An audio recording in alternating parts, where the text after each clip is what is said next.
Welcome to Ellis B. Feaster's Radio Aircheck and Classic TV channel. Organization which he now heads. Victor Gold, who long defended Agnew against charges of anti-Semitism, took strong exception to a newsletter put out by the Agnew organization. It criticized the U.S. for not going along with the United Nations General Assembly vote, which Gold said would have effectively abolished and done away with Israel. The two appeared on a Friday morning TV news program. House Senate conferees on Friday approved legislation extending for 18 months the Federal Energy Administration. The bill also provides direct federal grants to homeowners to insulate their homes, and it would deregulate so-called stripped wells. These are the wells that produce 10 barrels or less per day, constituting only about 1/8 of the domestic oil production. A proponent of the legislation, Democratic Texas Representative Robert Kruger, was asked about the long-range effect of the stripped well provision.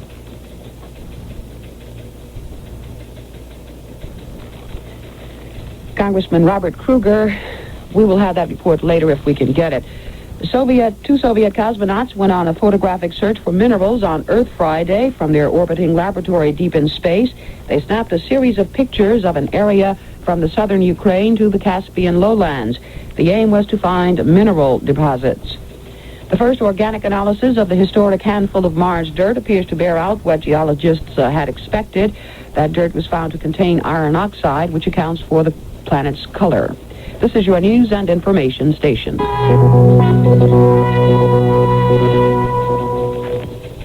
This is Mike Douglas.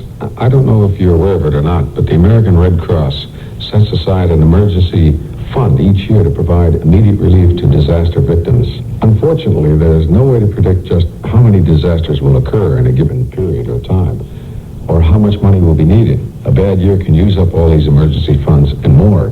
And so far, 1976 has been a very bad year. This spring, for example, floods in Oklahoma left hundreds homeless. The breaking of the Teton Dam brought catastrophe to thousands. And in far-off Guam, Typhoon Pamela struck, leaving thousands more without food or shelter. The result is that the Red Cross Emergency Relief Fund for 1976 is exhausted. And this year is far from over. We need your help, and we need it now. Won't you please send what you can? Thank you. Send your contribution now to Red Cross Disaster Relief, care of your local chapter. If you have asthma or are the parents of an asthmatic child, there are a few things you ought to know. I heard about this terrific new medicine that's on the market, so I figured, what the heck, I might as well try it. After all, you can buy it right over the counter. Don't even need a prescription. Never take any drugs without your doctor's permission. Many of these, while harmless to most people, may cause severe reactions in asthmatics. We're simply going to have to take Billy to another climate. He just can't breathe back here anymore, and we've tried everything else. So as soon as Carl can find a job, we'll sell the house and get it. Before you consider moving to another climate permanently, give it a try first. You may be doing nothing more than trading problems. Do I know about asthma? Listen, my first cousin had it for years. And do you know what finally cured her? Goat's milk. And when I think of all the money her folks spent on doctors... There is only one person who can tell you how to avoid or relieve most attacks of asthma, and that's your doctor. Don't listen to anyone else, no matter how well-intentioned their advice.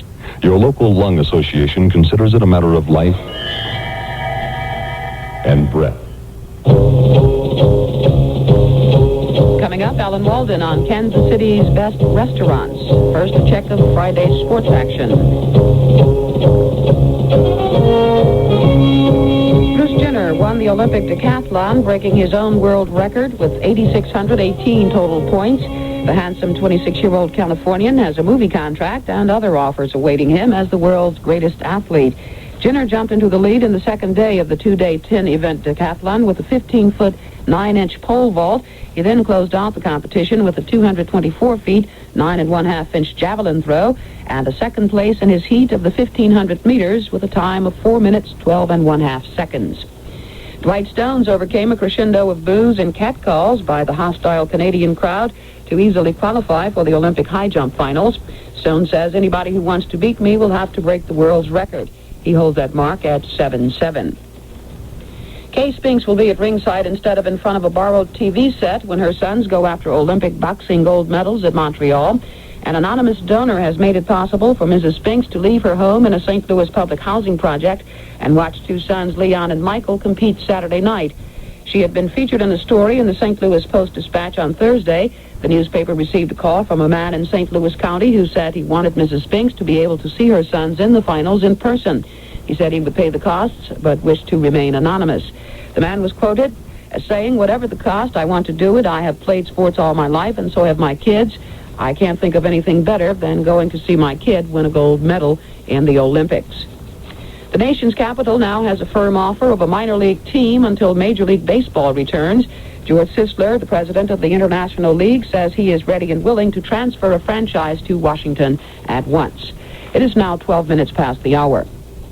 If you like to eat and are planning to spend some time in Kansas City, where the Republicans are about to convene, perhaps Alan Walden can help you make the right restaurant choices. Just about everyone has heard of Kansas City's strip sirloin, and while most restaurants in the Paris of the Plains offer same, there are some which merit more attention than others. First, there is the Golden Ox at 1600 Genesee, one of the advantages of which, aside from the food, is that it's within walking distance of Kemper Arena, where the GOP convention will take place. In Midtown, there's the Hereford House at Main and 20th. Terrific. And finally, you might want to try the Ambassador Steakhouse at 3550 Broadway next to the Hotel Ambassador. If you are one of those who believes you can't find good seafood in the Midwest, a visit to the Savoy Grill at 9th and Central will change your mind in a hurry. Steak and lobster and fresh shrimp are on the bill of fare, along with an atmosphere that's pure Kansas City. And by all means, have at least one lunch at Arthur Bryant's or Gates Barbecue. If you don't believe me, just ask Calvin Trillin or James Beard. This is Alan Walden. One of the country's more ambitious and productive Atmosphere that's pure Kansas City. And by all means, have at least one lunch at Arthur Bryant's or Gates Barbecue. If you don't believe me, just ask Calvin Trillin or James Beard.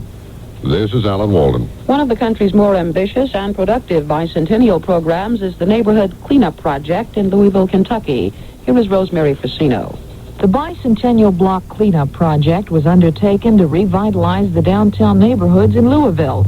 The wife of Mayor Harvey Sloan explains how the revitalization process has snowballed. Louisville's own Bicentennial is 1978, and our city feels that if we could do one of these blocks a month through the city's Bicentennial, we would begin to make some impact, perhaps. Because what happens is that once one block has been done, the adjacent blocks become interested. In fact, we've had blocks come in and demand to become bicentennial blocks. So we feel that there is an opportunity to continue in the bicentennial spirit at least through 78. Mrs. Sloan says the project has left the renovated areas with a rejuvenated community spirit. This is Rosemary Frasino. On your news and information station. All news, all day, every day. Keep your dial tuned to an NIS station even when you can't hear WRR. When in Houston, your news and information station is KLYX, FM 102. If you're traveling west, listen to NBC's NIS station, KEND, 1590 Lubbock. In far west Texas, KTSM, 1380 El Paso. And if you're going east, KJOE, 1480 Shreveport. You'll hear the same all-news format you enjoy locally on WRR, All News 13. WRR, Dallas. 3:15. This is Joanne Jackson with your news and information service. Soon after the jury began deliberating in the trial of William and Emily Harris in Los Angeles Friday, a special hearing was convened to consider some allegations made by the defense. Correspondent Dan Blackburn has details. In an extraordinary development, the Harris defense has demanded a mistrial and dismissal of the charges on grounds of judicial misconduct. Just hours after the jury began its deliberations, defense attorney Leonard Weinglass charged that Judge Mark Brandler knew, but did not tell either side, that one of the jurors had told other panelists that a verdict against the Harrises was a foregone conclusion. In a heated exchange, Brandler refused to answer Weinglass' questions, and Weinglass said that he would go to the appeals court to force the judge to respond. Dan Blackburn, NBC News, Los Angeles. As expected, the first tests of Martian soil appear to indicate the planet is geologically younger and less active than Earth. Viking 1 scientists say that while many elements were found common to both planets, several others, so-called trace elements, were not present in the Martian samples. Some of those trace elements, such as vanadium and molybdenum, are essential to life on Earth. Project officials say experiments to determine if biological life exists on Mars are continuing, but that no results have shown up as yet. Democratic presidential nominee Jimmy Carter's advertising campaign for the fall election has been unveiled. The campaign, according to Carter's top media advisor, does not contain any attacks on the Republican opponent. The plan does include 20 to 35-minute television speeches pegged to positive themes of leadership, confidence, trust, and integrity, says Jerry Rafshoon, and an $8 to $10 million budget. President Ford is still predicting a victory the first time around at the GOP National Convention coming up in August. And on Friday, Mr. Ford held a news conference in Jackson, Mississippi. We had more than 1,130 10 days ago. We're very, very optimistic about additional votes in the Mississippi delegation. We have more delegates today than we had 10 days ago. And the president told some of Mississippi's 30 convention delegates in Jackson that he is going to ask them and everybody else at the convention for advice in picking a running mate. This after saying earlier he would consult only with a handful of advisors. Gil Carmichael is a delegate who heads the president's campaign in Mississippi. He is going to contact every alternate, every delegate in this country in the Republican convention and get their opinion of who they want for vice president. He is going to contact all the Republican members of the House and Senate, and they've got to give him a report by next Tuesday of who they want for the vice presidency. And he's also going to the rest of the Republican leadership for feedback on it. Carmichael says the president does not know if he will announce his vice presidential choice before the nomination at the convention. And according to Carmichael, the president has not got to that part yet. Senate and House conferees have agreed on a bill authorizing oil price increases estimated to total about $1 billion a year. And Chairman of the Senate Interior Committee, Henry Jackson, says the bill would raise consumer oil prices about a half-cent per gallon. The compromise legislation also provides for an extension of the Federal Energy Administration until the end of next year. The good news out of Lebanon is that Christian leaders reportedly have given firm assurances that the Red Cross will be allowed to enter a besieged Palestinian refugee camp to evacuate the wounded. The bad news is that the fighting increased on Friday both in Beirut suburbs and around the refugee camp, and that the ceasefire declared Thursday already is in jeopardy because of politics. The work slowdown by air traffic controllers is apparently having an effect, especially during the peak travel hours of the day. In Los Angeles, departures were delayed about an hour Friday afternoon. FAA spokesman Bob Huber told reporters. It appears that the alleged slowdown activities were at least partly involved. There might have been some construction in progress in some parts of the airport which could have possibly contributed to the delays. Bob Huber of the Federal Aviation Administration. The wildcat walkout by Appalachian coal miners has spread to the Midwest coal fields of Illinois and Indiana, idling half the nation's production and causing layoffs in the rail industry. There is also a threat of a nationwide walkout next week. Consumer groups are up in arms about a new rule which allows finely ground bone to be included in processed meats such as hot dogs. It all started with machines which debone meat. The mechanical process rescues meat lost in hand deboning, and the Agriculture Department says that could be as much as 1 billion pounds a year. But the saved meat contains a small percentage of finely ground bone, so finely ground, says the USDA, that it can't be seen, tasted, or felt. The department announced on April 26th that the meat was okay for use while permanent regulations were being considered. The consumer groups complained that the new rule was adopted without advance public review and comment and is therefore illegal. They told Agriculture Secretary Earl Butz on Friday that if he does not voluntarily kill the rule by August 13th, they will take it to court. The Federal Trade Commission has asked the Federal Appeals Court to hold the Kennecott Copper Corporation and its directors in civil contempt for its failure to divest itself of Peabody Coal Company. A travel newsletter says the recent drop in the value of the British pound can provide extra savings for Americans flying from London or Dublin to New York and other destinations in the United States. On Wall Street Friday, the stock market closed higher in moderate trading, with the Dow Jones Industrial Average at 984.64. That was up for the day 5.35. This is your news and information station.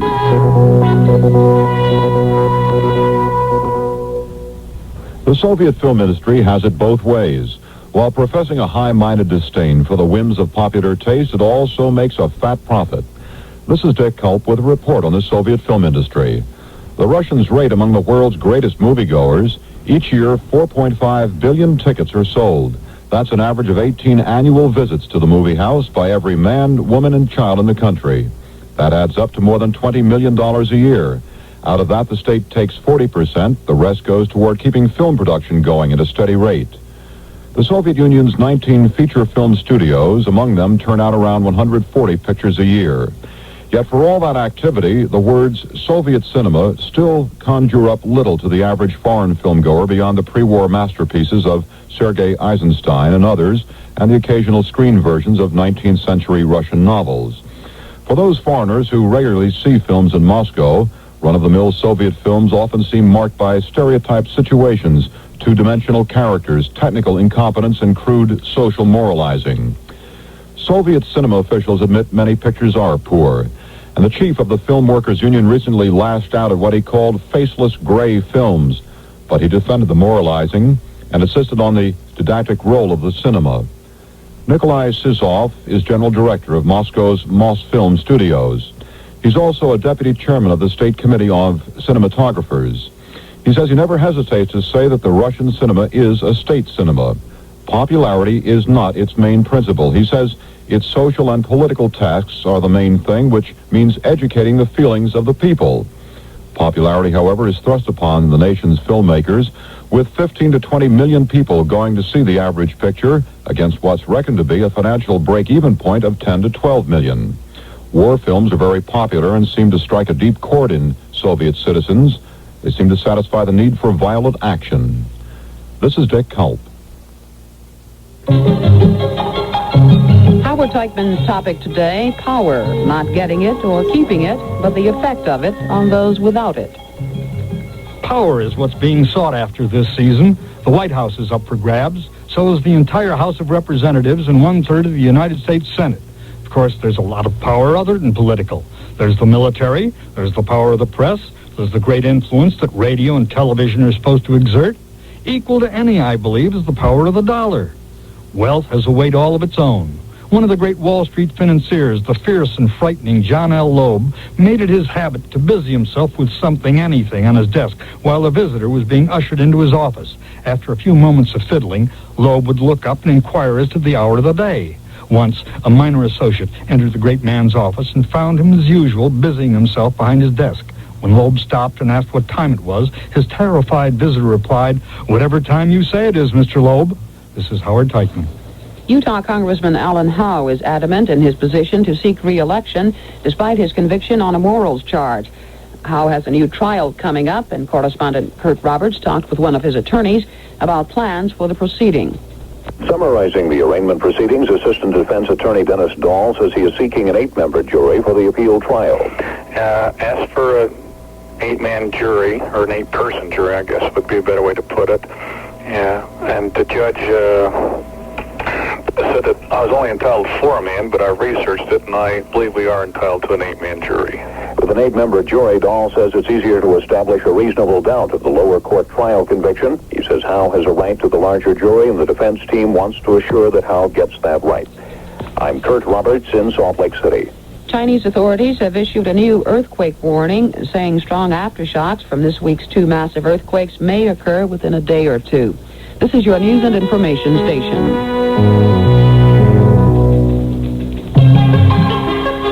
A regional report from Vanessa Finan coming up next.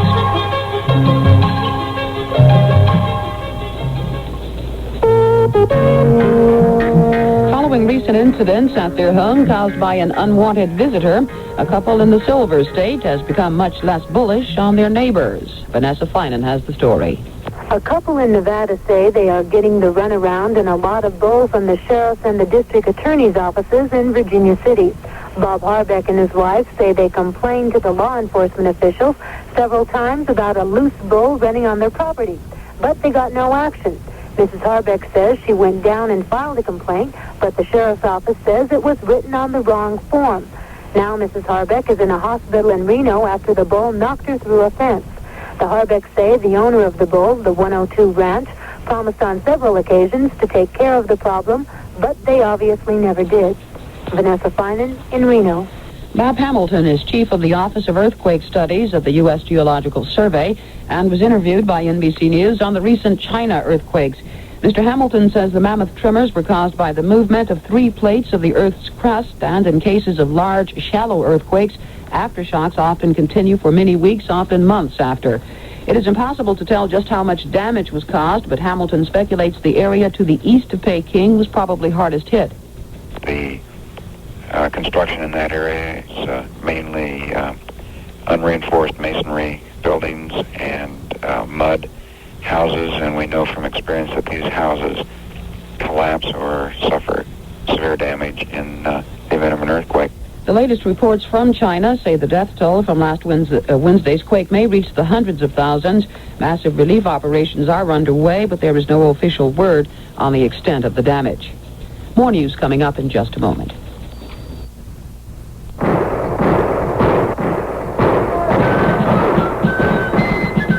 By the rude bridge that arched the flood, their flag to April's breeze unfurled, here once the embattled farmers stood and fired the shot heard round the world.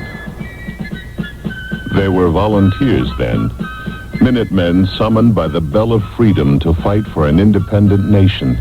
They fought, and they won.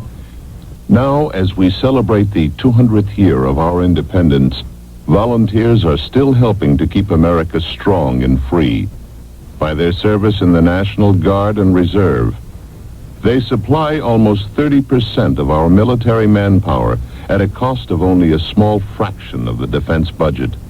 Members of the Guard and Reserve and the American employers and supervisors who support and encourage them deserve our sincere thanks. A public service of this station and the Advertising Council.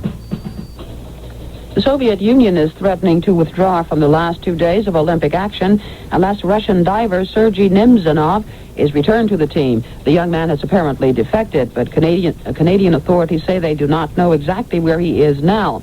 This is Jacques Boisseau, a spokesman for Canada's Department of External Affairs. Mr. Nemzanov had inquired at the Montreal Immigration Center about the possibility of remaining in Canada, and was then informed of the Canadian immigration requirements. He was also informed that his Olympic card was valid till the end of August. Mr. Namzanov then left the immigration center and stated his intention to travel or to take a trip in Canada. The Canadians at this hour are reportedly saying the young defector will not be returned. It is now exactly 29 minutes past the hour. Among the major stories we're following, a federal judge refused to lift an injunction blocking Ford administration attempts to increase the eligibility requirements for federal food stamps. The government and insurance companies have failed to find a way to protect the drug companies who make the swine flu vaccine from possible lawsuits. President Ford is looking for a running mate, and his supporters say he can count on the support of a majority of the crucial Mississippi delegates. Jimmy Carter's media advisor says his man's presidential campaign will be positive and not indulge in attacks on his Republican opponent. House Senate conferees on Friday approved legislation extending for 18 months the Federal Energy Administration. All news, all day, every day. This is your News and Information Service. I'm Joanne Jackson.